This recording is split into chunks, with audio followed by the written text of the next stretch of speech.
I'm Ethan Hayes, and I'm 36.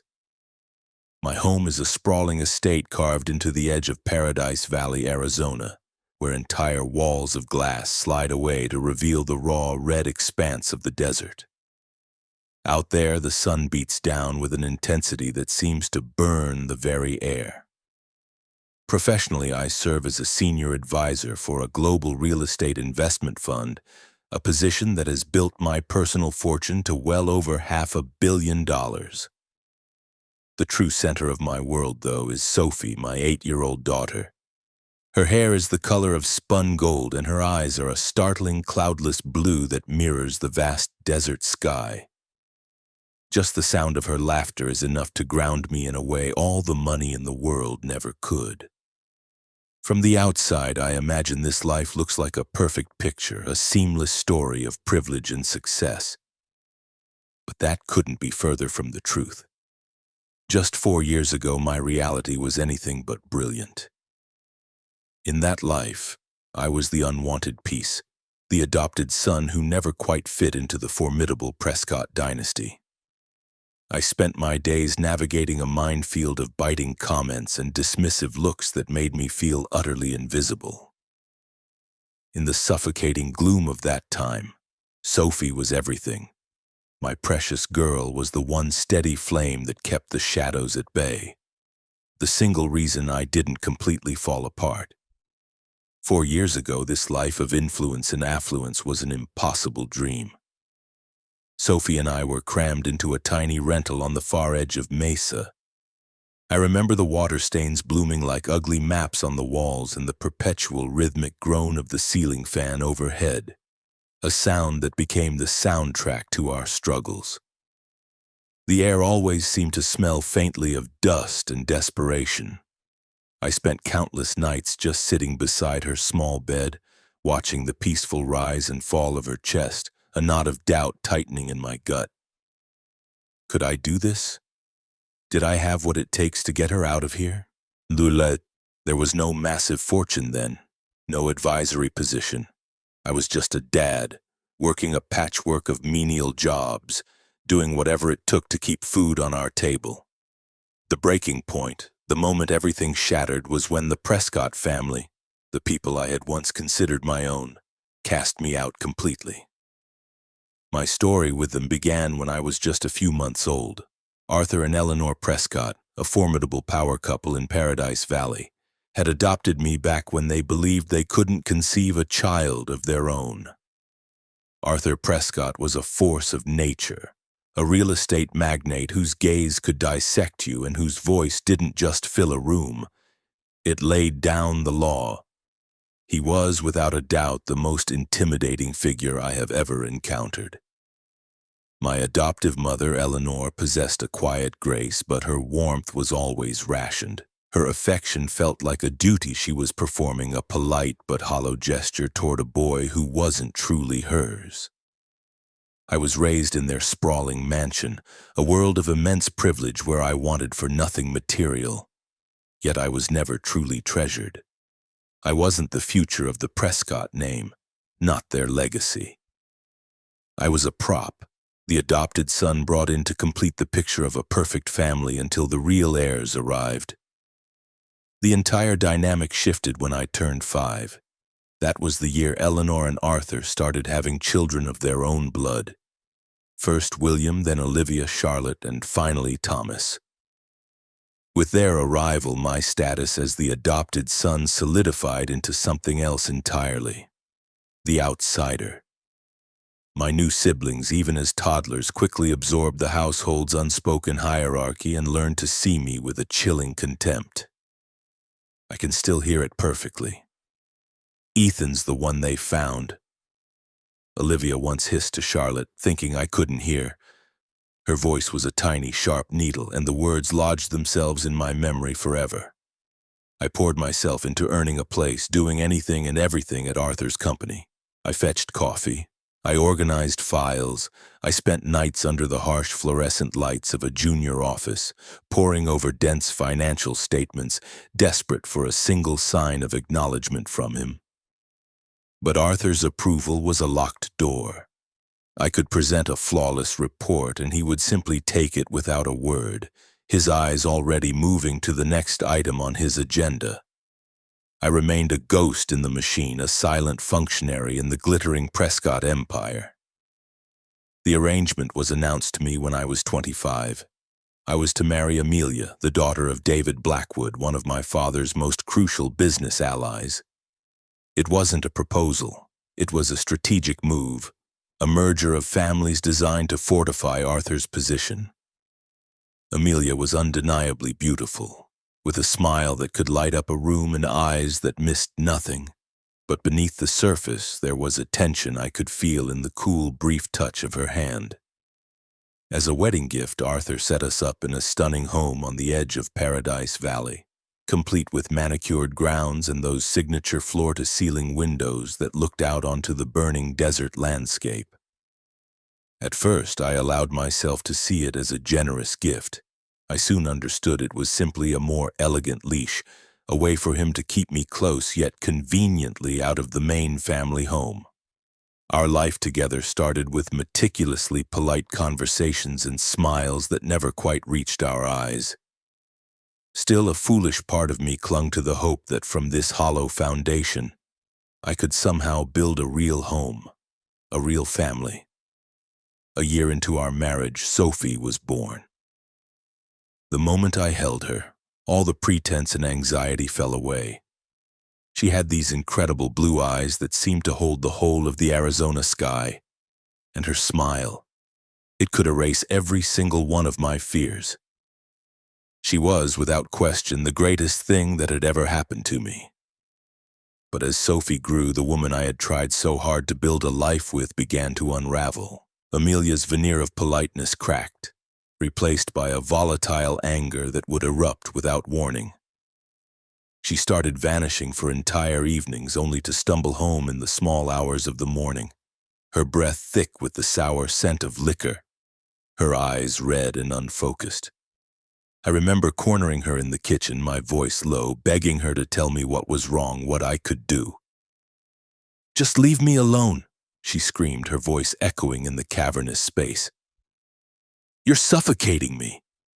The breaking point came one night when Sophie was 5. I walked into the living room to find Amelia on the floor, a half-empty bottle of vodka beside her, a constellation of white pills scattered across the marble like fallen stars. I rushed to her side, trying to help her up, and she lashed out, slapping me across the face with a force that made my head ring. I looked up and saw Sophie standing in the doorway, her small body trembling as she clutched her teddy bear, tears streaming down her face. A wave of ice washed over me. This had to end. I filed for divorce the next day. It was a brutal choice, but seeing the terror in my daughter's eyes, I knew I would burn my entire life to the ground to keep her safe. Amelia agreed to the divorce without a fight, signing away custody without a backward glance. For a fleeting moment, I felt a surge of relief. I thought I had finally severed the last tie of a political union that had suffocated me for more than 7 years. I was wrong. The real storm was just beginning. When Arthur, the man I had once tried so desperately to see as a father, found out, he didn't see a man protecting his child. He saw a reckless fool who had sabotaged a valuable alliance. His fury was immediate. He summoned me to his office, a penthouse suite that lorded over the entire city.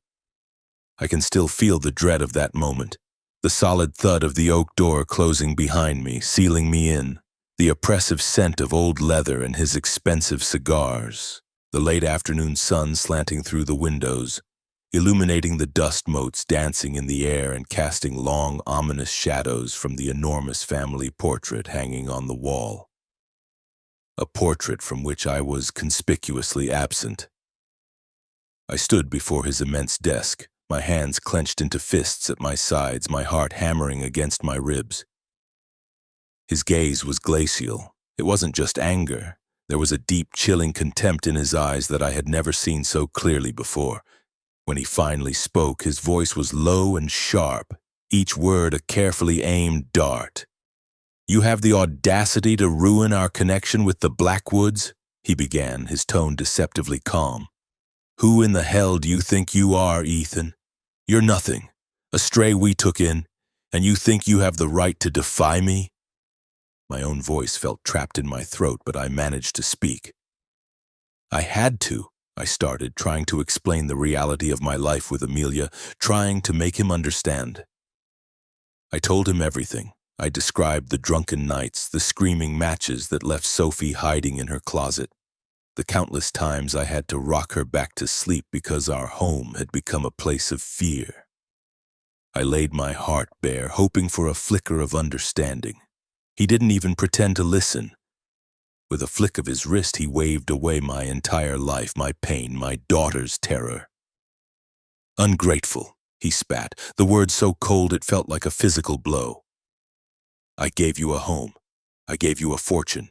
I gave you a life that other men can only fantasize about. And this is how you show your appreciation?" A tidal wave of furious words rose in my throat. I wanted to scream that Sophie's well-being meant more than all the mansions and money in the world. But he cut me off before I could utter a single syllable. That afternoon, he stripped me of everything. The mansion was reclaimed. My position at the company was terminated. Every line of credit, every account was frozen. He did it publicly in the middle of the open plan office, announcing my dismissal and disinheritance to the entire staff as if he were closing out a bad investment. I wasn't a son. I was an asset being liquidated. My siblings, William, Olivia, Charlotte, and Thomas, who had always treated my adopted status as a stain, were ecstatic. Their scorn, once delivered in whispers, was now open and triumphant. As I was clearing out my small office, boxing up the few personal items I had, William leaned in close, his voice a venomous whisper in my ear, a smirk twisting his lips. "See," he murmured, his breath hot against my cheek. "You were never one of us. You're finally back where you belong." Humiliation and a white-hot rage burned through me, but I was utterly defeated.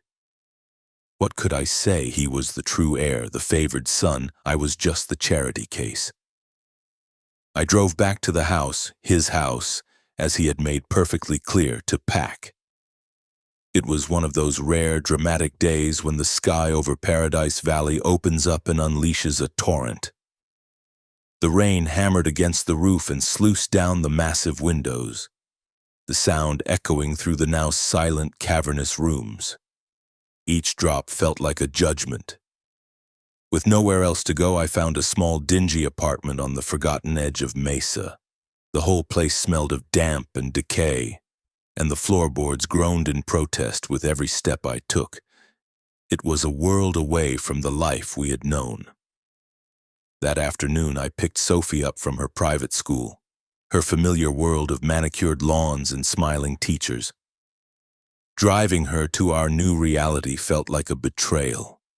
When we pulled up to the dilapidated building, she looked around, her small brow furrowed in confusion. "Daddy, where are we?" she asked, her voice small. "This isn't our house." I knelt down on the cracked pavement, my heart breaking, and met her gaze. "This is our new home now, sweetheart," I said, my voice barely a whisper. She just looked at me, her blue eyes wide, trying to process the enormity of what I was saying. Then, with a maturity that shattered me, she simply nodded and fell silent. That first night, long after Sophie had drifted off to sleep in our tiny shared room, I sat on the edge of her bed and just watched her. Her breathing was even and peaceful, her little hand still wrapped tightly around her worn teddy bear. I wasn't mourning the loss of the house or the money. I could live without those things. The weight crushing my chest was the profound ache of betrayal from the man I had spent my entire life trying to please, the man I had once called Dad. The next few months were a blur of exhaustion and desperation. I did anything I could to make ends meet for Sophie. I hauled boxes in a warehouse until my back screamed in protest. I delivered takeout until 3 in the morning. I bussed tables, took on freelance data entry gigs, Any odd job that would put a few dollars in my pocket. There were nights I'd tell Sophie I wasn't hungry just so she could have the last of the food. Through it all, Sophie was my anchor. She was so perceptive, so full of a light that the darkness couldn't touch. Her laughter was the only beautiful sound in that dreary apartment.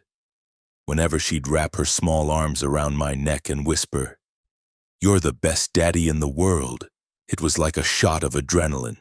It gave me the strength to face another day. Little by little, things started to change. I'd always been decent with my hands, so I started teaching myself how to fix electronics from online videos. I began with small repairs for neighbors, and eventually I scraped together enough to rent a tiny storefront on a busy street. Word of mouth spread, and my little repair shop started to gain traction.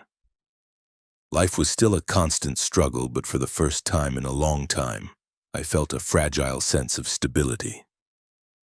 Sophie and I had our own little world, and in that world we had everything we needed. It felt like enough. Then, about a year after I'd been cast out, I got a call. It was from a senior manager at Prescott Holdings, one of the few people who had stayed in touch.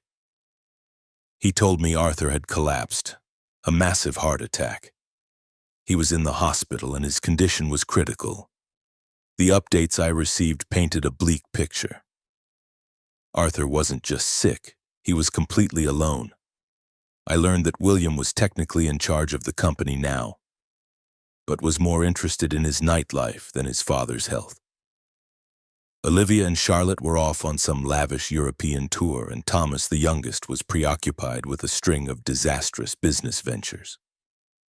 They would make brief, obligatory appearances at the hospital, ask a few sterile questions, and then vanish. One of the executives sent me a text. "He just lies there, staring at the ceiling. No one stays." The thought of visiting him was a constant churning conflict in my gut. I drove to the hospital more than once, but I could never bring myself to go inside. Standing at the entrance, I would hear his voice ringing in my ears. Ungrateful. And the word was still a shard of glass in my heart. The memory of his cold, dismissive eyes paralyzed me. I was terrified of facing that rejection again. It was Sophie, my wise, perceptive daughter, who finally broke through my fear. One afternoon, I was at the shop, hunched over a dismantled laptop, trying to focus on the intricate circuitry. Sophie came up beside me and tugged gently on my sleeve. I looked down into her wide, earnest eyes. "Daddy," she said, her voice soft. "Is Grandpa Arthur sick? Can we go see him?" Her simple, innocent question hit me like a physical blow. I looked at her sweet face and I knew I couldn't let my own pain stand in the way of her compassion. I couldn't say no. So we started going to the hospital. At first, I would just stand awkwardly in the corner of the sterile room, a silent observer. It was jarring to see Arthur, once a titan who commanded every room he entered, reduced to a frail, withered figure lost in the starched white sheets of the hospital bed. His hands, which I remembered as being so strong and imposing, were now thin and skeletal. Sophie, however, had no fear. She would pull a chair right up to his bedside and chatter away, telling him about her day at school, about the stray cat we'd recently taken in, or singing him the little songs she was learning. And a strange thing happened. Arthur, the cold and formidable patriarch, would actually smile. For the first time in my life, I saw a genuine softness in his eyes as he listened to her. One day, as Sophie was mid-story, he slowly reached out and took her small hand in his. His voice was a dry, raspy whisper. "You're just like your father, Sophie," he said, "exactly like him." My heart gave a painful lurch. I had no idea what he meant by that, but something shifted in me. From that day on, visiting him became our new normal. Every afternoon it was the same routine. I'd pick Sophie up from school and we'd drive straight to the hospital to see the lonely old man surrounded by blank white walls. I always kept my distance, lingering near the door, watching the rise and fall of his chest under the thin blanket. A part of me desperately wanted to bridge the chasm between us, to say something, anything to let the past go. But the hurt was still a raw, open wound, and the words would never come. I couldn't find the strength to close that final, terrifying distance. Then came the day the lead physician pulled me aside, his face etched with a professional sympathy that did little to soften the blow. He led me into his small, cluttered office. "We've exhausted all our options, Ethan," he said, his voice gentle but firm. "Mr. Prescott doesn't have long. The family needs to be ready." The words landed like punches, knocking the air from my lungs. I stood there, reeling, unsure of what I was even feeling. Was it grief? Was it a final, bitter surge of anger? Or was it just a vast, cold emptiness opening up inside me? Arthur Prescott, the man who had been my entire world, the man who had then shattered it with a few callous words, was dying. He was leaving for good, and our story would remain broken. Sophie, at just 8 years old, remained blissfully unaware of the doctor's grim prognosis. She continued her daily vigil, pulling her chair up to Arthur's bed, her small hands enveloping his frail one. She'd tell him all about our new kitten and its latest antics. "We named her Patches, Grandpa," she chirped, her blue eyes shining. "And she is so silly. Yesterday she spilled Daddy's coffee all over his papers." She let out a peal of laughter, and I saw Arthur's lips curve into a weak but genuine smile, the kind of smile I hadn't seen directed my way in years. Watching my daughter, I felt a pang of shame. She was doing the one thing I couldn't bring myself to do, offering simple, unconditional comfort in his final, lonely days.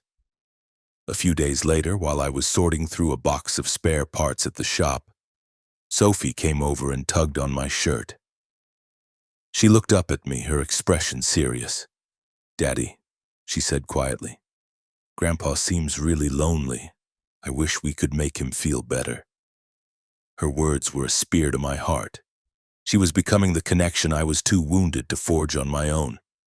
And she started talking not just about the kitten or her friends, but about me.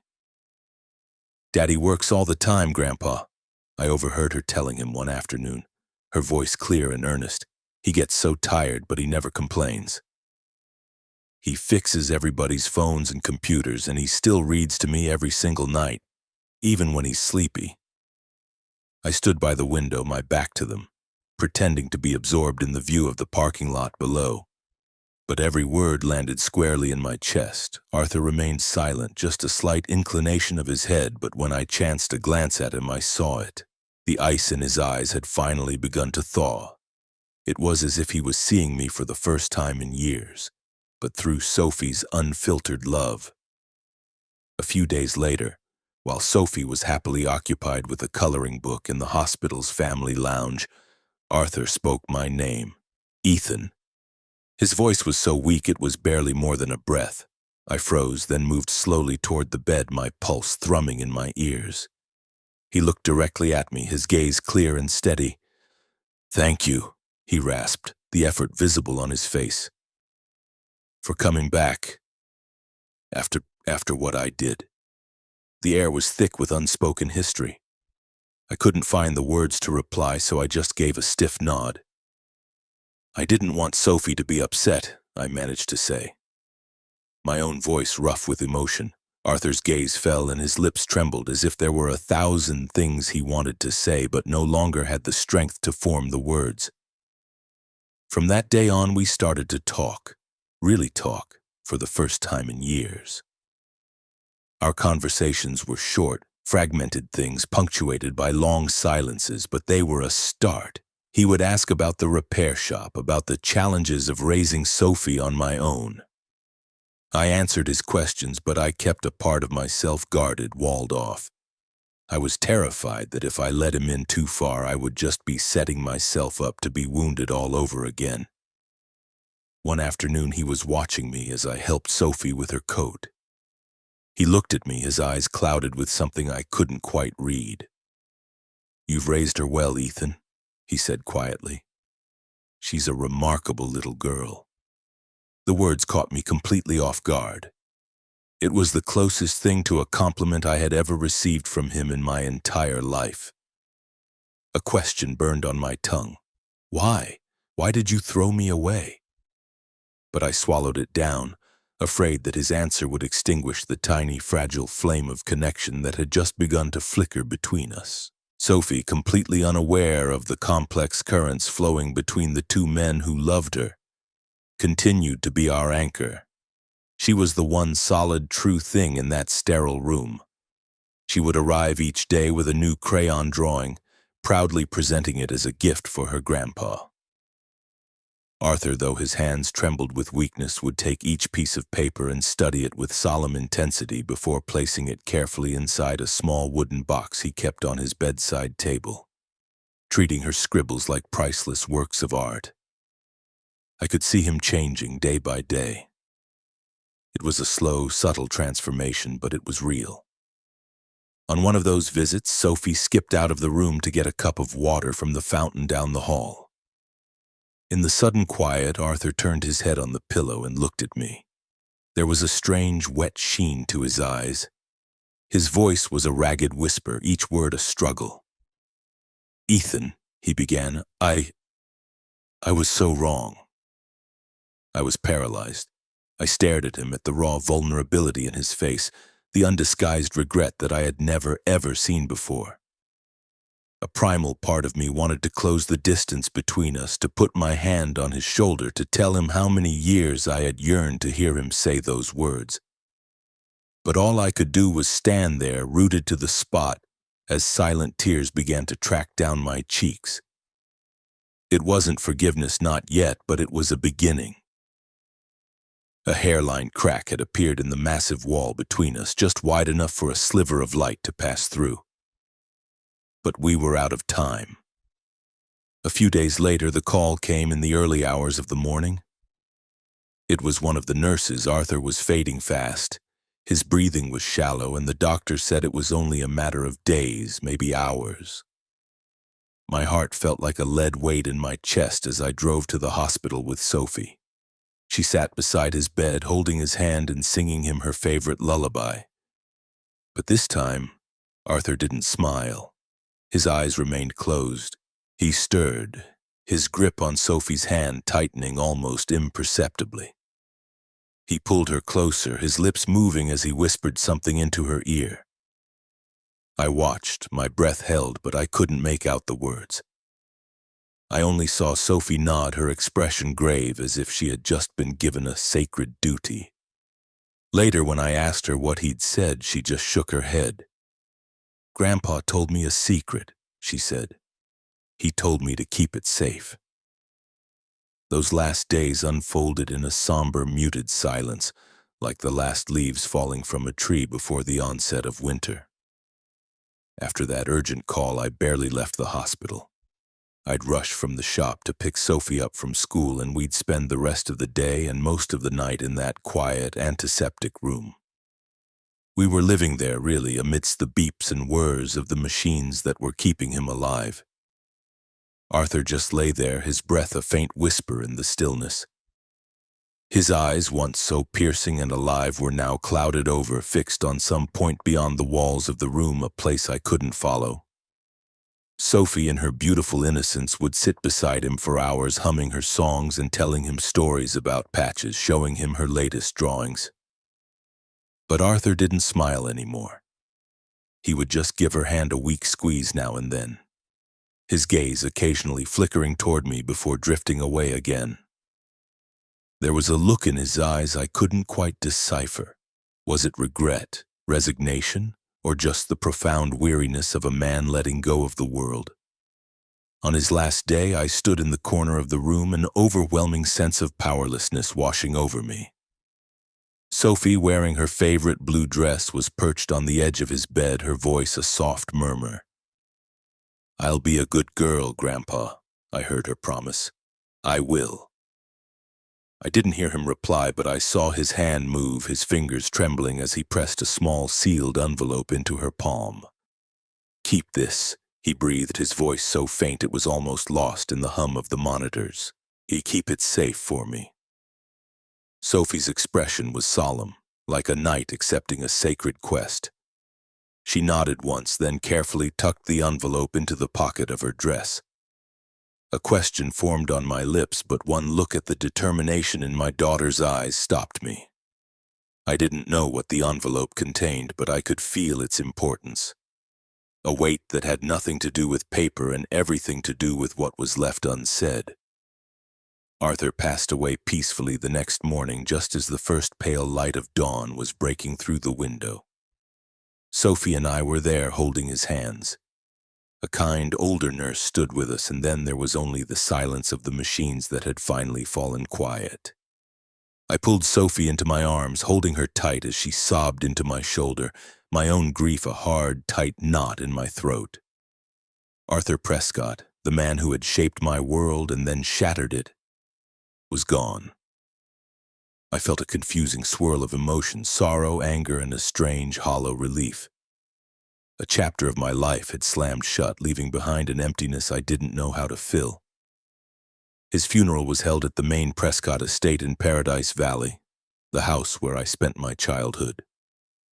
It was exactly the kind of grand, ostentatious event he would have wanted, a final display of power from a man who never did anything by halves.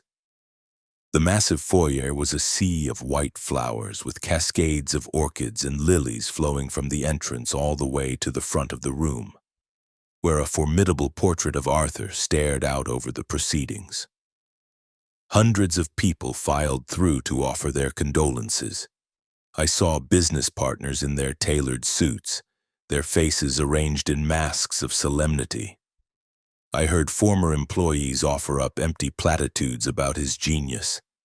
I saw old friends of his, their eyes filled with what looked like genuine sadness, and a host of distant relatives I hadn't seen in decades. At the center of it all stood my siblings, William, Olivia, Charlotte, and Thomas, perfectly composed, playing the part of grieving children for the assembled crowd. Olivia, clad in a ridiculously expensive black dress, seemed more concerned with adjusting her makeup than with the ceremony itself. William circulated through the crowd with a glass of scotch in his hand, offering strained smiles and handshakes to his father's business associates. Charlotte and Thomas were even worse, snapping photos on their phones and posting them to their social media accounts with captions full of manufactured grief. I kept to the back of the room holding Sophie's hand, trying my best to become invisible. She stood beside me in a simple black dress, clutching her teddy bear, her eyes puffy and red but her small chin held high. She refused to let them see her cry. "Daddy," she whispered, looking up at me, her voice trembling slightly. "Do you think Grandpa is in a happy place now?" I squeezed her hand, a lump forming in my throat. I had no idea how to answer that. All I wanted was to get out of there, to escape the curious stares and the hushed whispers I could feel directed at me. The disgraced adopted son who had dared to show his face. But we couldn't leave. After the last of the guests had departed, leaving the cavernous house feeling even more empty, Arthur's longtime attorney approached us. Mr. Davies was a tall, severe-looking man with wire-rimmed glasses and an air of unflappable professionalism. He requested that all of Arthur's children remain for the reading of the will. "That includes you, Ethan," he added, his tone leaving no room for argument. The moment Mr. Davies said my name, I felt Olivia's glare, sharp and cold as a shard of ice. William let out a short, derisive laugh, and I saw Charlotte lean over to whisper something in Thomas's ear that made them both snicker. I squeezed Sophie's hand, willing myself to remain calm. I had no idea what was about to happen, but I could feel the tension in the room crackling like electricity before a storm. We were all ushered into the formal living room, the same room where that massive, mocking family portrait hung on the wall, a constant, painful reminder of my outsider status.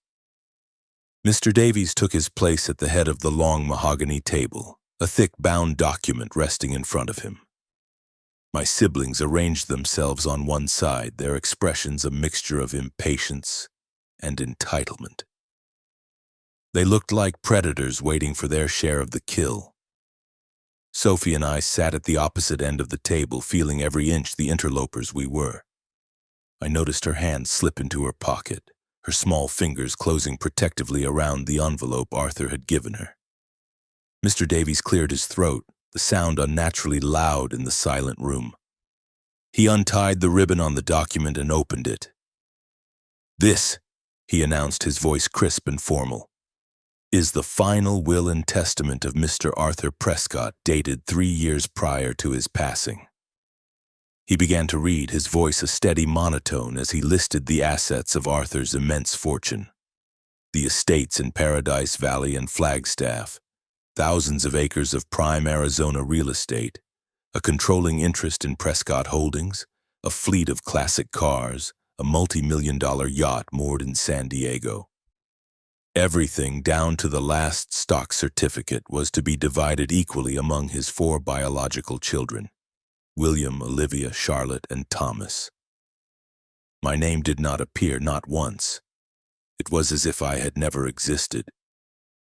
Olivia let out a sharp, triumphant laugh. "Well, Ethan," she said, her voice dripping with venom, "what are you still doing here? Did you really think he'd leave you anything?" "Maybe he forgot he wasn't a real Prescott," Charlotte added, her tone just as cruel. William, swirling the last of his scotch in his glass, leaned forward with a smirk. "You're the one who put him in the hospital in the first place, Ethan. Don't you dare act like you're sad." Even Thomas, who was usually more reserved, piped up. "Shouldn't you be getting back to your little shack of a shop?" Every word was a fresh cut, tearing open the scars I thought had begun to heal. I clenched my jaw, my knuckles white as I gripped Sophie's hand. I was just about to stand up to walk away from their gloating faces when Mr. Davies held up a hand. I had become numb to their cruelty over the years, but I couldn't stand for Sophie to hear it. I started to rise from my chair, ready to lead her out of that toxic room. But then Sophie stood up. "Stop it!" Her voice, though small, was filled with such conviction that it cut through the mockery and silenced the entire room. My jaw dropped. Before I could react, she pulled the sealed envelope from her pocket. Her hands were shaking, but her eyes were filled with a fiery resolve I had never seen before. "Grandpa told me to give this to Mr. Davies," she announced, her voice unwavering. She walked purposefully to the head of the table and placed the envelope into the lawyer's outstretched hand. Olivia's perfectly sculpted eyebrows shot up. William's smirk vanished, replaced by a look of confusion. Charlotte and Thomas exchanged uneasy glances. My own heart was hammering against my ribs, each beat a deafening drum in the sudden heavy silence. It felt as though the afternoon sun streaming through the massive windows had dimmed, as if the entire world was waiting. Sophie returned to my side and squeezed my hand, a small, reassuring gesture that spoke volumes. Across the table, my 4 siblings watched, their eyes locked on Mr. Davies as he carefully broke the seal on the envelope and unfolded the single handwritten page within. Even from across the room, I could see Arthur's familiar shaky handwriting on the page. I had no idea what it said, but I saw Olivia's face tighten with anxiety and heard William let out a sharp, frustrated breath. My heart began to pound even harder. Sophie looked up at me, her blue eyes full of a quiet confidence, as if to say, "It's going to be all right, Dad." Mr. Davies adjusted his glasses, his expression unreadable. "This," he began, his voice cutting through the tension, "is a codicil to the will, handwritten by Mr. Arthur Prescott on March 15th of this year, just 2 days before he passed away." He let that sink in for a moment. "This document is legally sound. It bears Mr. Prescott's signature and thumbprint and was witnessed by 2 registered nurses at the medical center. As such, it legally invalidates and replaces the previous will. Olivia scoffed, a brittle, humorless sound. A handwritten note? You can't be serious. Is this some kind of pathetic prank? William folded his arms across his chest. His eyes narrowed into slits as he glared at me as if this were all my fault. Charlotte and Thomas were now whispering furiously to each other, their faces a mask of disbelief. I remained frozen in my chair, struggling to keep my expression neutral while a hurricane of emotions raged inside me. Sophie's small hand tightened its grip on mine, a silent acknowledgement of the turmoil she must have sensed. Mr. Davies paid them no mind. He simply continued reading, his voice as steady as a rock, though every word he spoke landed with the force of a physical blow. I, Arthur Prescott, being of sound mind and body, do hereby declare the following as my final wishes for the distribution of my estate. 90% of my total assets, including all real estate holdings, all shares in Prescott Holdings, all bank accounts, vehicles, the yacht, and all other personal property, shall be bequeathed to my son Ethan Hayes and his daughter Sophie Hayes. He paused. The remaining 10% shall be divided equally among my other 4 children, William, Olivia, Charlotte, and Thomas Prescott. The silence that followed was absolute. It was so profound it felt like the air had been sucked from the room. I could hear a roaring in my ears as my mind struggled to process what I had just heard. 90%? For Sophie and me? I looked from Mr. Davies's impassive face to Sophie's hopeful one, half convinced I was hallucinating, but Sophie just looked at me and gave a small, firm nod as if this was exactly what she expected to happen. Across the table, however, chaos erupted. "What?" Olivia shrieked, jumping to her feet so fast she sent her chair clattering to the floor. "This is absurd. It has to be fake." William slammed his fist on the mahogany table, his face turning a blotchy, furious red. "Ethan did this," he roared, pointing a trembling finger at me. "He must have manipulated him. He forced him to write this on his deathbed." Even the normally unflappable Charlotte lost her composure, her voice shaking with rage. "Dad would never do this to us. We're his real children." Thomas remained silent, but his eyes were narrowed, a cold, calculating look on his face as he stared at me. Mr. Davies held up a hand, his authority cutting through the hysteria. "I have not concluded," he stated, his voice calm but unyielding. He looked down at the letter and continued to read, and with every word he dismantled my siblings' world. "I leave the majority of my estate to Ethan and Sophie," he read, quoting Arthur's final words, "because they are the only ones who have shown me what true family means. Ethan, despite the cruel and unjust way I treated him, returned to my side and cared for me when I was alone and dying. My granddaughter Sophie brought me a light and a happiness that I could not find anywhere else. I was wrong. I was wrong to cast Ethan out, and my deepest regret is that I abandoned him when he needed me most. He is the only one of my children who ever truly understood what it means to be a family."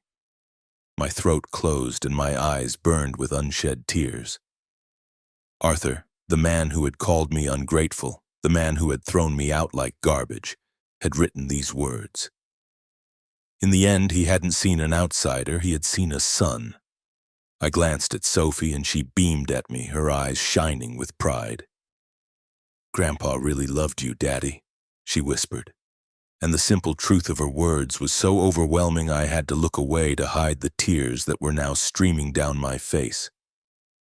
My siblings, however, were not moved. Olivia lunged across the table, snatching the handwritten page from Mr. Davies's hands, her face a mask of fury. "It's a lie!" she screamed, her voice cracking. "I don't believe a word of it. Dad would never." William stood up, his finger jabbing in my direction. "You poisoned his mind against us," he accused, his voice thick with rage. "You and your brat used his illness to your advantage." Charlotte, her voice rising to a hysterical pitch, joined in. "You don't deserve any of this. You're nothing. You're just the charity case we took in." Thomas said nothing, but the pure, unadulterated hatred in his eyes was more chilling than any of their words. I wanted to scream back at them, to defend myself, to tell them that I had done nothing but follow my daughter's compassionate heart. I wanted to tell them that I had only wanted her to have good memories of her grandfather. But I held my tongue. I had endured their scorn my entire life. I wouldn't sink to their level now. Not on the day Arthur had finally given me his apology. But Sophie would not stay silent. "You're all mean," she cried out, her small voice ringing with indignation. "Grandpa chose Daddy because Daddy is a good person. You never even came to see him. Only we did." The room fell quiet once more, stunned by her outburst. I saw the barest hint of a smile touch Mr. Davies' lips as he calmly retrieved the will from Olivia's trembling grasp. "As I was saying," he continued, his tone resolute, "this document is legally ironclad. It was drafted while Mr. Prescott was of sound mind, and it is fortified by his signature, his fingerprint, and the testimony of 2 impartial witnesses. Should you choose to contest it, the matter will go before a judge. However," he added, looking pointedly at my siblings, "I would strongly advise you to honor your father's final wishes." He then looked at me and gave a subtle, encouraging nod, a silent message of support. Olivia shot me one last look of pure loathing before grabbing William's arm and dragging him toward the door. "This isn't over," she shrieked over her shoulder. "We will see you in court. I will not let you steal what is rightfully ours." "You'll regret this, Ethan," William bellowed as they left. "We'll fight this, and we will win." Charlotte and Thomas followed them out without another word, but the promise of a battle was clear in their eyes. They stormed out of the estate, slamming the grand front door behind them, leaving Sophie and me alone in the cavernous, silent room with Mr. Davies, who was calmly gathering his papers. I knelt and pulled Sophie into a hug, burying my face in her hair. "Did I do the right thing, sweetheart?" I whispered, my voice thick with emotion. She pulled back and looked me right in the eye, shaking her head fiercely. "You didn't do anything, Daddy," she said, her voice full of conviction. "Grandpa just knew you were the best." Her simple, unwavering faith was the only thing that mattered. It was the anchor that held me steady in the storm. I looked at the piece of paper still lying on the table, at Arthur's familiar shaky script, and I felt the weight of a validation I had never allowed myself to hope for. But I wasn't naive. I knew this was far from over. My siblings would come for me with everything they had. They would drag me through the mud to invalidate that will, and I knew I had to be ready to fight back. Not just for the money, but for the truth Arthur had finally put on paper. As Sophie and I walked out of the estate and into the blinding Arizona sunlight, I could feel the storm clouds gathering on the horizon. I held her hand tighter as we passed through the ornate gates, knowing that a long and ugly war was about to begin. But this time, I wasn't facing it alone.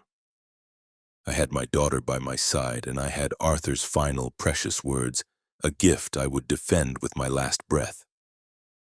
The weeks after the funeral felt surreal, like living in a strange, suspended reality. Sophie and I went back to our little rental on the edge of Mesa, back to the familiar sound of the groaning ceiling fan and the faint, musty smell of the old building. But that apartment was no longer just a place to hide. It had become my war room, the place where I began to prepare for the fight of my life. Just as I'd expected, William, Olivia, Charlotte, and Thomas filed their lawsuit. The official complaint accused me of undue influence, of manipulating a sick old man, of forging his final wishes to steal an inheritance that wasn't mine. The threatening letters from their high-powered legal team started arriving daily, each one filled with more venom than the last, but the fear that had once defined my life was gone. It wasn't about confidence in the outcome, it was about protecting what mattered. I had Sophie, and I had the truth of Arthur's final words. That was all the armor I needed. The trial was set to take place at the main courthouse in downtown Mesa, a cold, imposing granite structure where every footstep seemed to echo with judgment. On the first day, I walked into the courtroom holding Sophie's hand, feeling the pressure of countless stares. From the lawyers, the reporters who had caught wind of the story, and the familiar faces of Prescott family associates who had come to watch the drama unfold. My siblings were already seated at the opposing table, looking like a glossy magazine ad for entitled wealth. Olivia, her hair perfectly coiffed, gave me a look of such profound disgust you'd think I was something she'd found on the bottom of her shoe.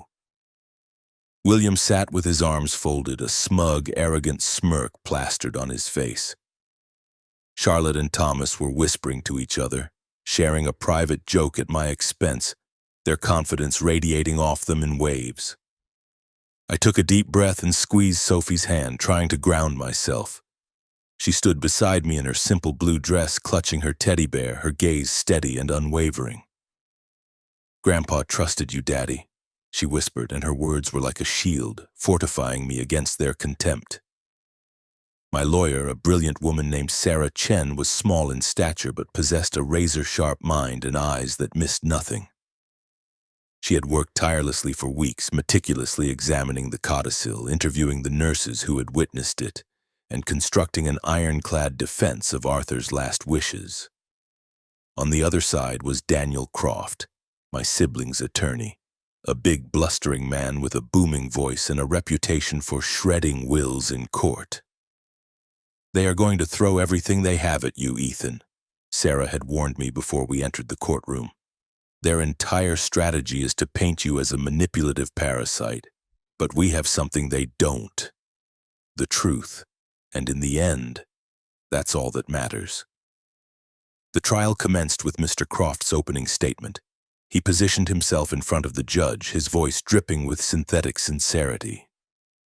"Your Honor," he began, his voice resonating through the courtroom, "we are here today because Ethan Hayes, an adopted child with a long history of resentment, preyed upon the vulnerability of a dying man.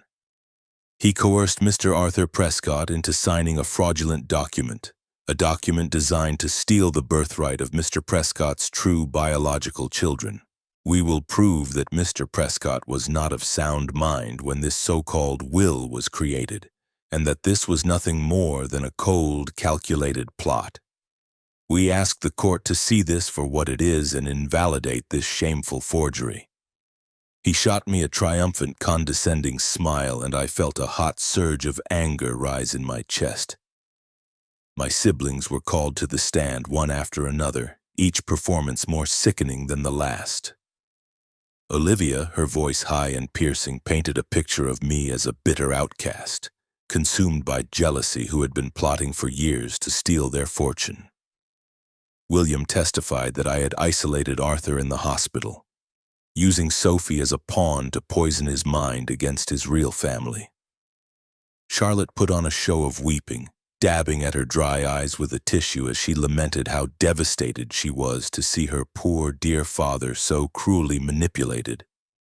Thomas, true to form, said very little, but the venomous look he directed at me from the witness stand was louder than any words. Their lies were like a physical assault, but I sat motionless, my hand locked with Sophie's, refusing to give them the satisfaction of seeing me react. Sophie, with the startling perception of an 8-year-old who has seen too much, seemed to grasp the entire ugly charade. "They're not telling the truth, are they, Daddy?" she whispered up at me.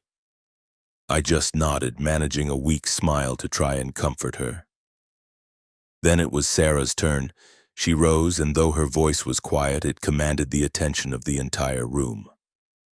"Your Honor," she began, her words precise and clear, "the codicil to Mr. Arthur Prescott's will is not only legally valid, it is a true and accurate reflection of his final wishes.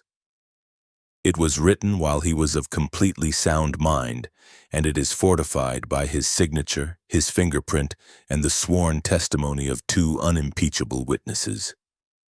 We will demonstrate that Mr. Prescott made this choice freely and deliberately, as a direct result of the love and care shown to him by his son Ethan and his granddaughter Sophie during the last weeks of his life." She called her first witness to the stand. Maria, one of the nurses who had been on Arthur's care team. Maria was a kind-faced woman in her 50s, and she spoke with a quiet confidence as she described our daily visits.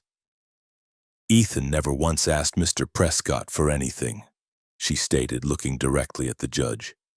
"He would just stand quietly by the door while his daughter sat and talked with her grandpa. He was just there for him. That little girl, she brought him her drawings every day. She would sing to him.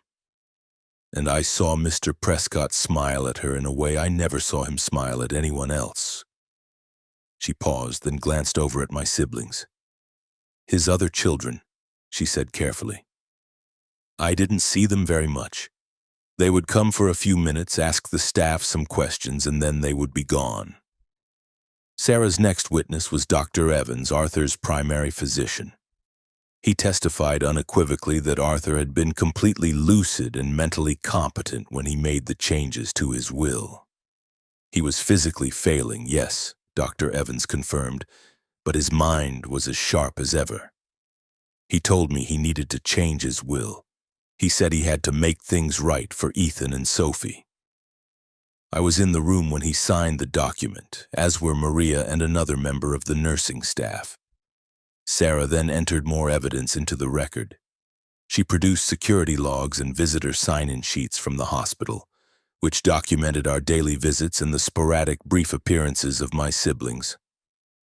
She even submitted the small wooden box from Arthur's bedside table, filled with all of Sophie's crayon drawings, as tangible proof of the bond they had shared.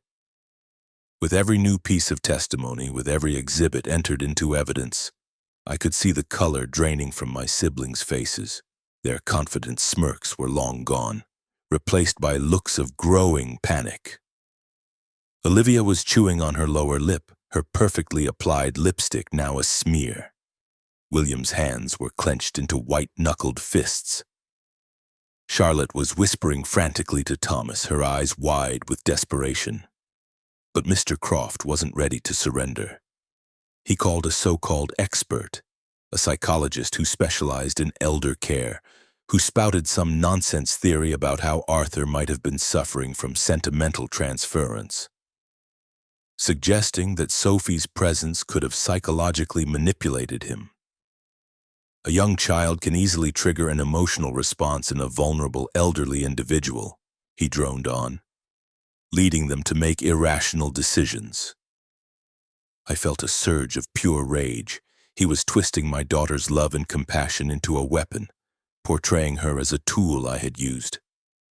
I started to rise from my chair, ready to tell him exactly what I thought of him, but Sarah put a calming hand on my arm.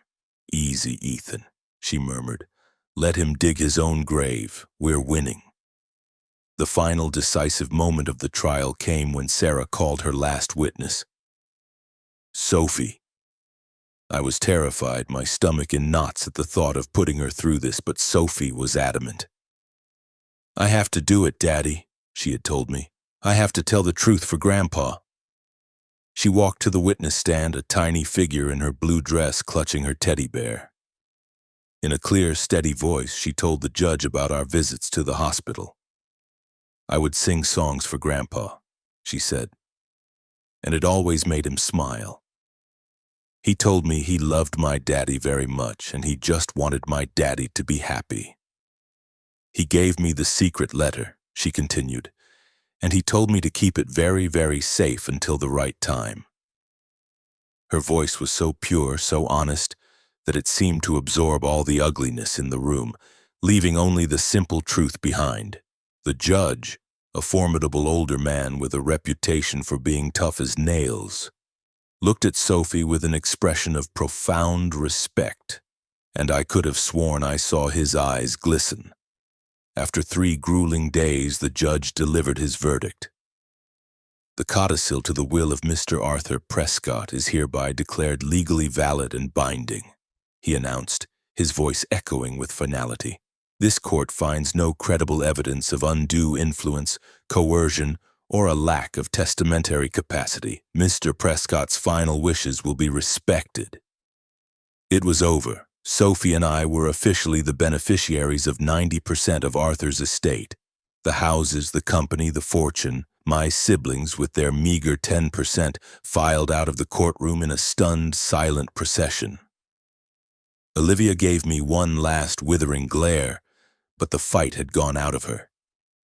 William, Charlotte, and Thomas followed behind her like defeated soldiers, their arrogance and cruelty finally extinguished. I pulled Sophie into my arms and just held on, the tears I'd been holding back for so long finally breaking free. "We did it, sweetheart," I choked out. "I know, Daddy," she whispered back, hugging me tight. It was never just about the money. It was about the final, unexpected validation from Arthur. The acknowledgement that I, the boy he had thrown away, was worthy of being called his son.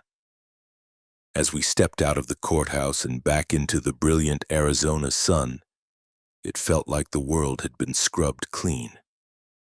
I held Sophie's hand, a new sense of peace settling over me, and knew that our lives were about to begin again. 3 months have passed since the trial. Today, Sophie and I are standing in a peaceful cemetery tucked into the rolling hills just outside of Paradise Valley. I hold her hand as we walk down a quiet, stone-paved path toward the Prescott family plot. We've come to visit Arthur's grave. He left us more than just an inheritance. He left us a sense of closure, a final healing gift that no amount of money could ever buy. Sophie, still my brave 8-year-old girl, is wearing her favorite blue dress. She's carrying a small bunch of wildflowers she picked herself, her bright eyes a little sad but full of love. I look down at her and my heart swells with a gratitude so immense it's almost painful. She was the bridge who reconnected me to my father, and in doing so allowed me to finally make peace with my past. Arthur's final resting place is beneath the spreading branches of an ancient mesquite tree, right beside the grave of my adoptive mother, Eleanor, who died more than 10 years ago. Their 2 simple granite headstones stand side by side, their names etched in stone shining in the warm afternoon light. I stand there reading the inscription on Arthur's marker. Arthur Prescott, 1949-2025, a visionary leader, a beloved father. A familiar tightness grips my chest as I remember the sting of his rejection, the coldness in his voice when he called me ungrateful. But then his last words echo in my mind. "I was wrong to cast Ethan out. He is the only one of my children who ever truly understood what it means to be a family." That final admission, however late it came, had mended something broken deep inside me. Sophie kneels and gently places her bouquet of wildflowers on the grass in front of the headstone. "Thank you, Grandpa," she whispers, her voice soft but full of feeling. "Daddy and I are going to be really happy, just like you wanted." I kneel beside her and put my arm around her small shoulders, drawing strength from her warmth. She has always been the one steady light that saw me through the darkness. "Thank you, Dad," I say, my voice thick with emotion, not sure if I'm talking to him or just to the quiet air around us. "Thank you for finally seeing me, for giving me another chance." Tears stream down my face, but for the first time they aren't tears of pain or anger. They are tears of release. My gaze drifts to Eleanor's headstone, to the woman whose affection always felt so carefully measured. I don't feel anger toward her anymore, just as the bitterness I held for Arthur has finally faded. They gave me a life, however flawed and complicated it was, and from that life I was given Sophie, my real home, my true family. I stand up, taking Sophie's hand in mine. We stay there for a long time, just letting the warm desert wind blow through the trees, feeling it carry away the last vestiges of the past, leaving only peace in its wake. "Daddy?" Sophie asks, looking up at me. "Do you think Grandpa is happy now?" I smile and smooth a stray piece of hair from her forehead. "I know he is, sweetheart," I tell her. "He knows we're okay. He knows we made him proud." We walk away from the cemetery as the sun begins its slow descent. painting the entire Arizona desert in fiery shades of orange and gold. Today, Sophie and I live in the Paradise Valley estate. The fortune is vast, but the numbers on a bank statement are meaningless next to the simple feeling of holding my daughter's hand, knowing that we faced the worst and came through it together. I haven't heard from William, Olivia, Charlotte, or Thomas since the trial. They took their share of the inheritance and disappeared, carrying their bitterness with them. I find that I don't hate them anymore. I just hope that somewhere, someday, they find the kind of peace that has finally settled in my own heart. Our story, Sophie's and mine, is proof that the truth eventually finds its way to the light, and that the bonds of real love are stronger than anything. Sophie, my incredible daughter with a heart bigger than the whole desert, was the one who healed the broken pieces between me and Arthur. His final act of love didn't just give me back my name. It restored my faith. It taught me that even when you are discarded and forgotten, your worth is not diminished. If you hold on, if you stay true to who you are, your voice will eventually be heard. Walking out of that cemetery with Sophie's hand held firmly in mine, I felt a sense of completeness I had never known. It had nothing to do with the money or the victory in court. It was about the unconditional love of my daughter and the final healing apology from my father. Together they had given me the one thing I had always been searching for: a family.